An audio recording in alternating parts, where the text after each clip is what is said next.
There are quite a few big companies that actually only exist because of their brand legacy and not because of their incredible dynamic value creation.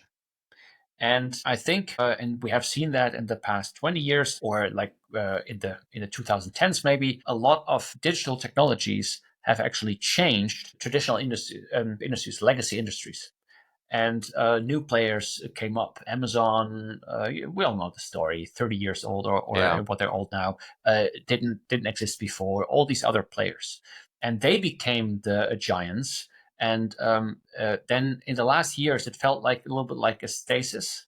And I think with the AI movement now, a lot is going to change again. Not Mhm. because people are going to replace with AI, but people with AI are going to replace people without AI.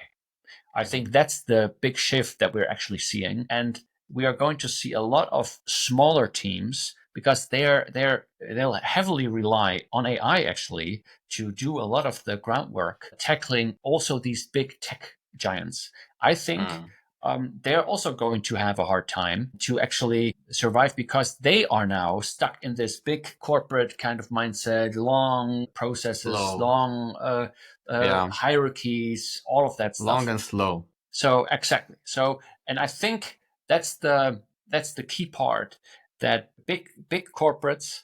It was true 20 years ago. It's still true. They'll be organizing in smaller teams, and those startup rules. And that's why I think that startup mindset has a big advantage, and still Mm. still has and will have in the future. They need to cut down in smaller teams and really enable those teams, give them freedom, give them a lot of decision making power, Mm.